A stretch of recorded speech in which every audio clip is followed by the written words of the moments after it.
folks, we have a nice looking German wall clock to reassemble here. With all the parts here. This is called an RA regulator.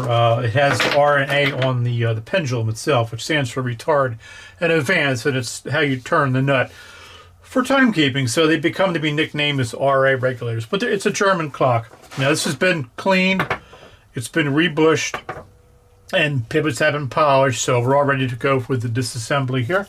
Or I'm sorry, the assembly. Let's go ahead and put our stands on here.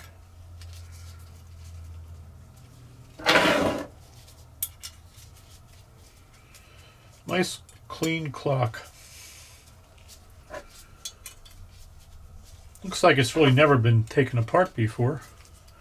No signs that anybody else was in here. The wear wasn't too extreme either. Just, I think, 3 bushings altogether it took. So we'll go ahead and we'll put the center arbor in here.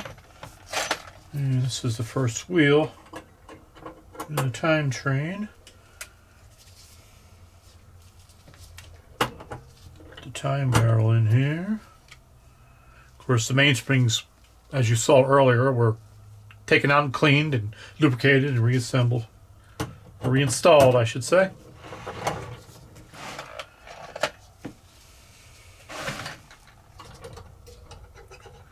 This is the count wheel here. This is not a rack and snail strike. This is typical of this era of clock. And it'll be the first wheel in the strike train. This wheel's going to go here. Relatively simple movements, but reliable. Escape wheel goes there. This is the what they call the pinwheel, the wheel that lifts the hammer. That's going to drop in right here. Now we'll put our warning wheel in.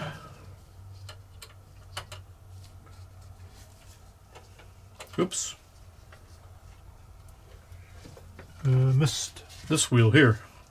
That's the cam with wheel, which actually locks the strike. Yeah, we'll put this in, and then the fly is going to go there. Now, this is basically the all-in-one lever system that they have here. And that's going to go, if I remember correctly, and it may not, I think it's going to go here. And it's going to go here.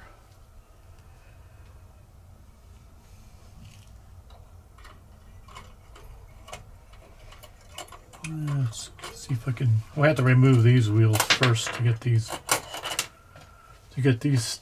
set of levers in here.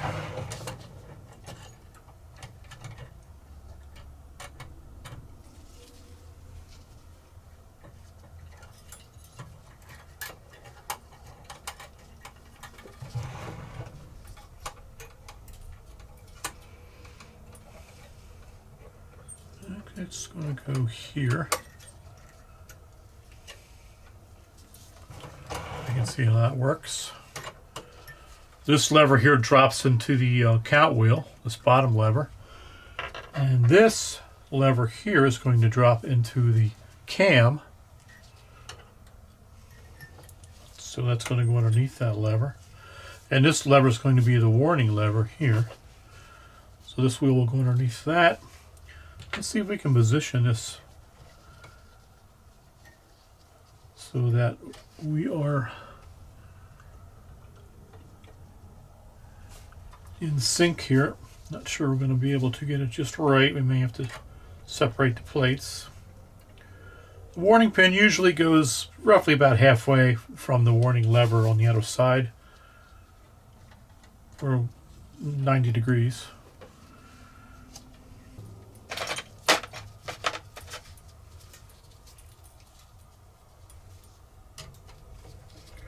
Well, you need to put that in.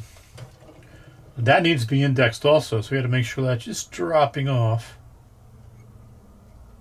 When this is in a locked position here, it looks like we're pretty close to that. although it may move. While we're assembling it, we may have to slip it open and re-index it again. All right.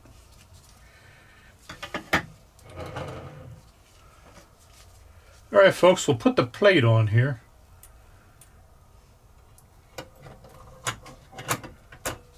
We'll start from the bottom.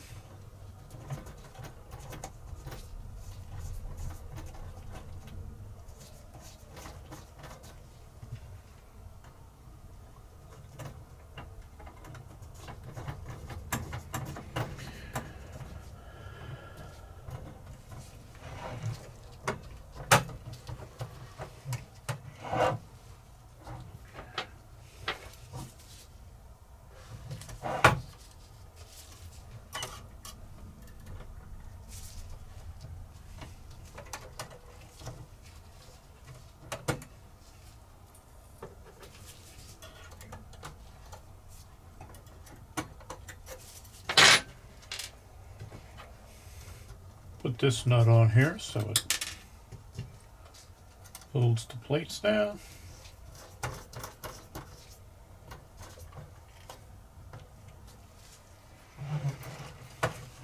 See if we can slip these pivots in.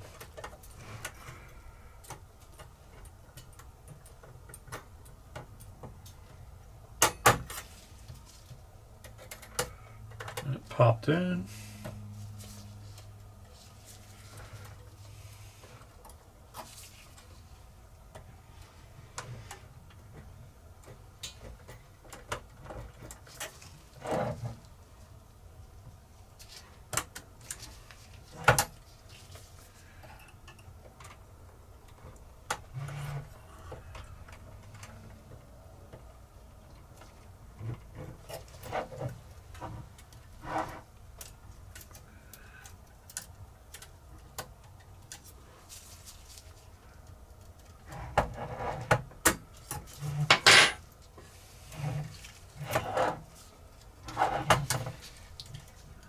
And you got to get the hammer spring up and around here.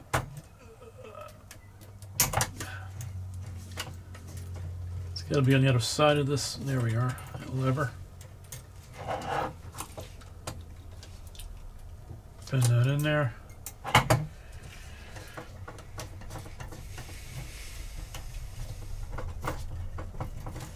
Okay, let's see where we are with this indexing here.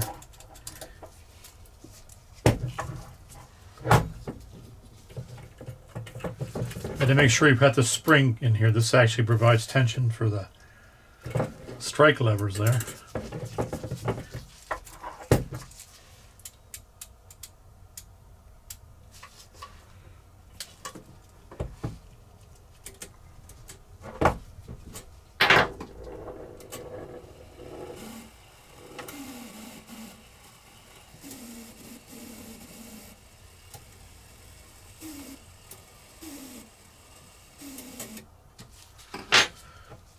Looks good.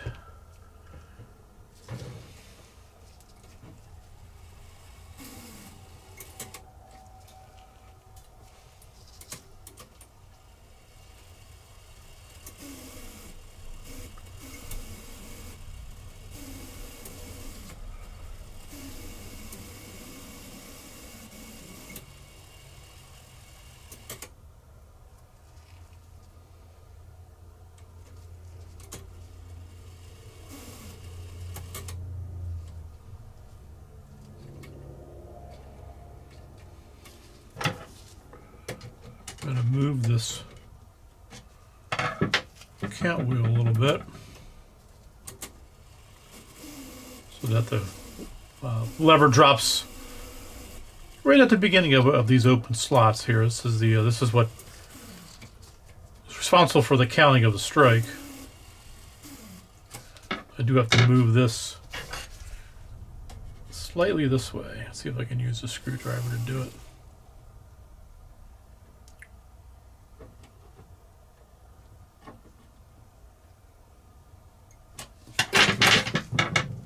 It is fitted friction tight. It allows you to do that.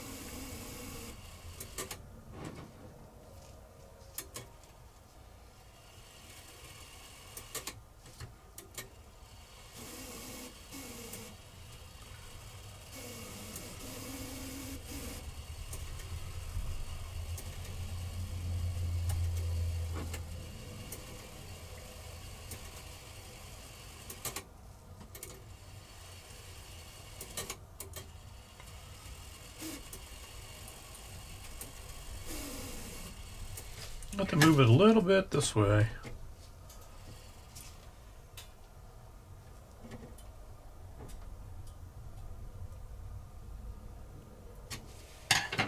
See if that makes a difference.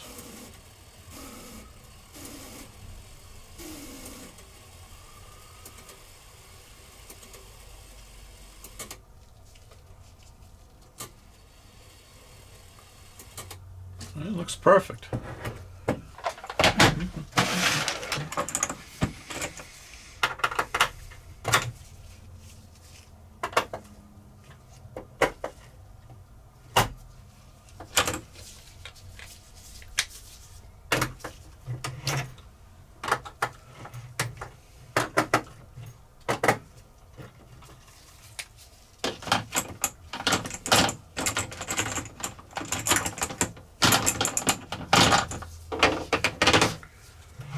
Okay.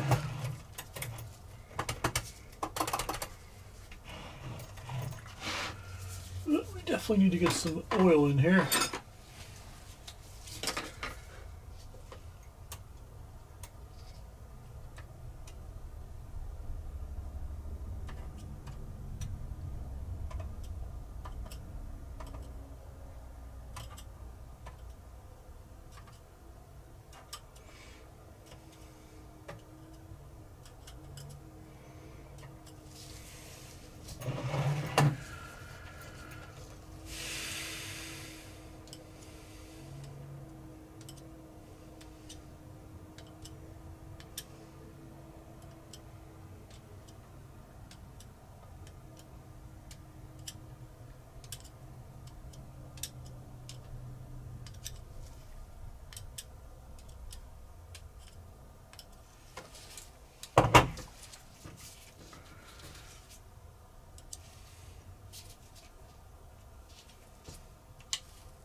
The ratchet wheels go in next.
There we go.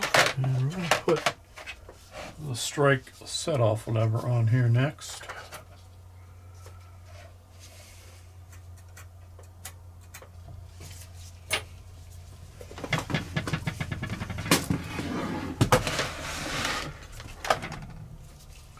We need a taper pin.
This one needs a spacer, I remember that. Let's see if I can find that little spacer. There it is.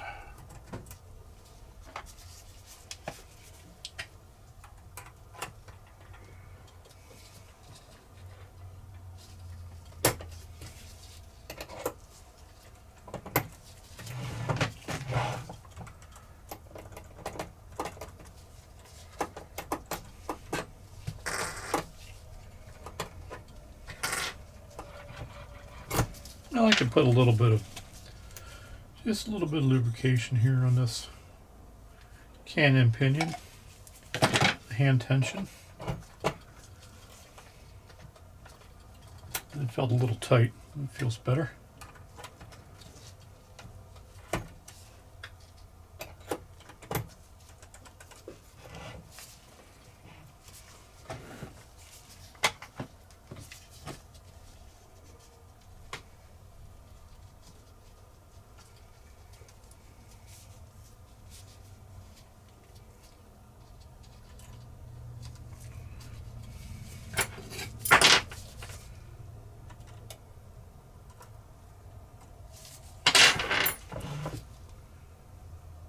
I think that's too many washers there.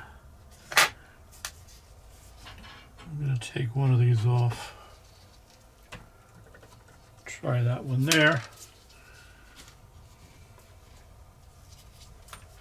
Don't want any binding going on there.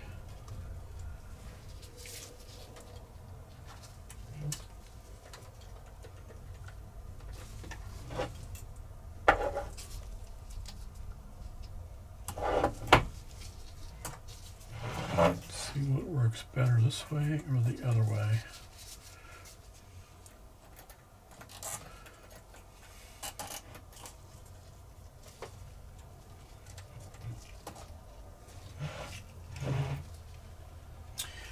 I think this had a little twisted wire in here. I may want to see if I can put that back in as opposed to a taper pin. Let's see if we can reuse this. Right there.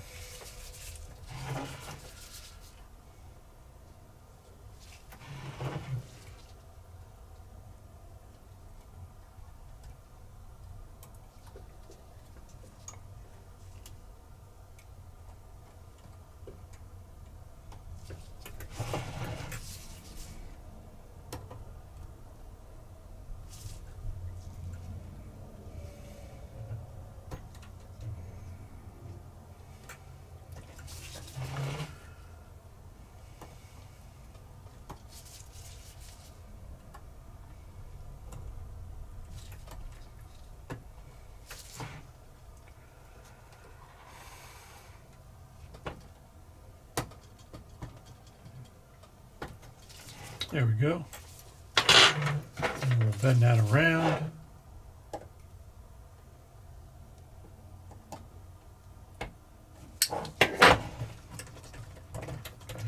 Make sure that's loose enough. It has end shake, and it does.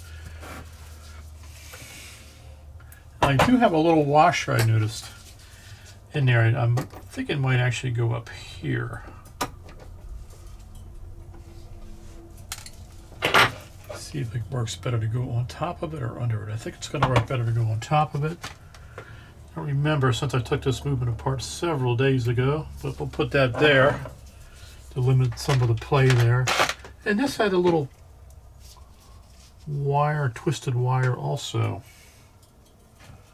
I'm not sure I want to use that here. Let's see how this works out. Looks like it'll stay in, then I'll just use it.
Yeah, it looks good.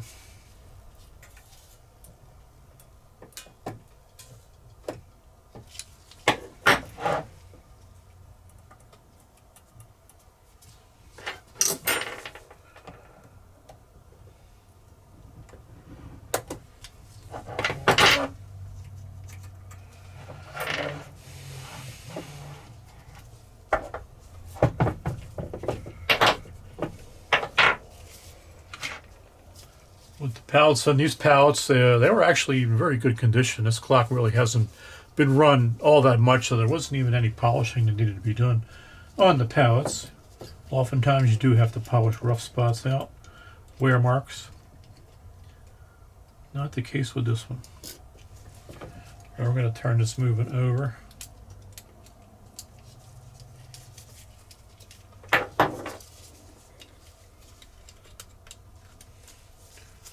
Reverse our movement stands.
Alright, we'll have to adjust the depthing of this escapement here. A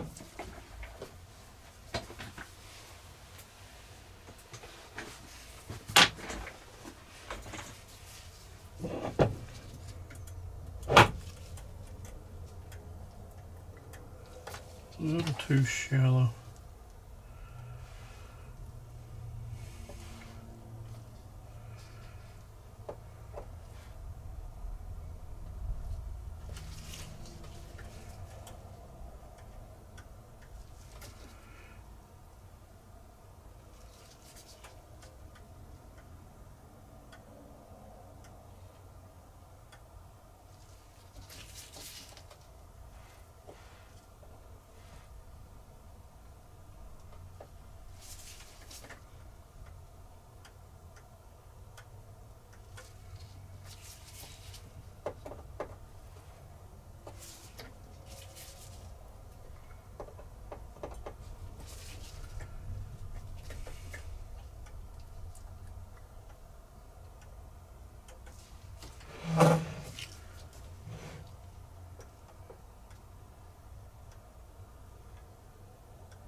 Alright, that looks good.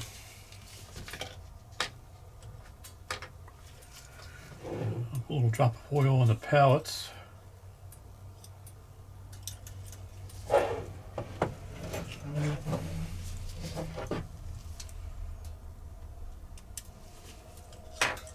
You look straight.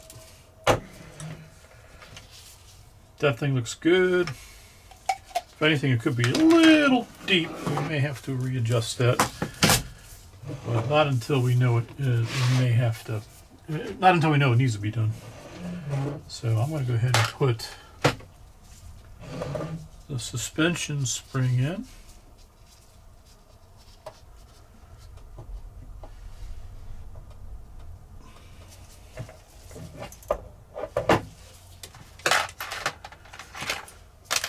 Let's see, I think this was the taper pin that went in there. That.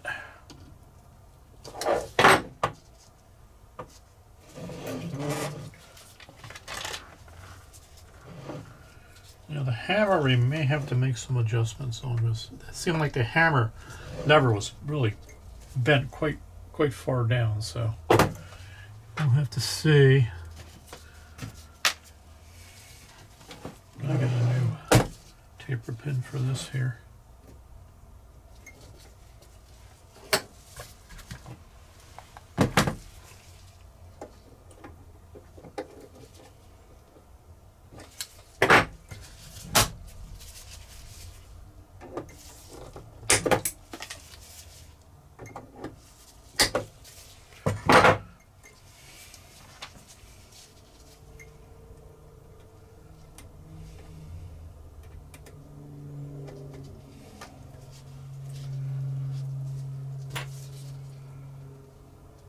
Put our hammer head back on here.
I had to put a little grease right up here where the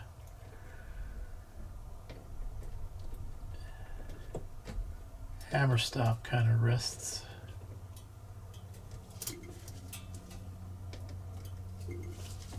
And a little bit of grease on the hammer lift lever itself.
All right, that's in there.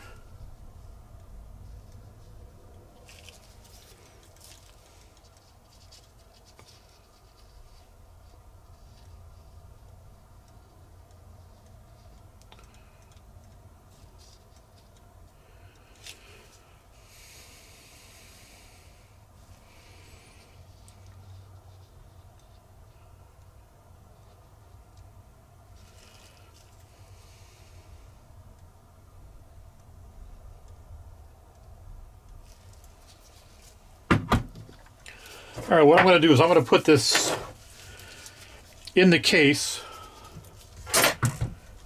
without the dial on it. That way I can actually test it that way for a little while and adjust the hammer so that it strikes the gong properly in the case. So we'll go ahead and do that, then I'm going to bring it back and show you what it looks like while it's running in the case.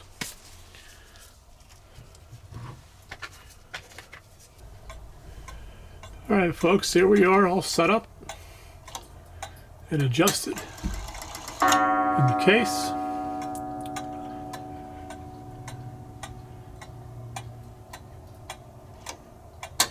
You can see the RA down there, turning the nut in this direction where the R will retard or slow down the running of the clock, the timekeeping that is. Turning the nut in the A or the advance direction will raise the pendulum bob up and thereby speed the timekeeping up. And that's what the R and A stands for. Not a company name. And here we have the finished clock, folks. Very nice, very handsome looking clock. That's going to do for this video. Thanks for tuning in. Hope you enjoyed it. Hope you got something out of it. If you did, give the video a thumbs up. And if you like the channel, don't hesitate to subscribe to it. And if you do subscribe, make sure you hit that bell notification. It's going to let you know when I upload a new video. Folks, we'll see you in the next one. Bye-bye.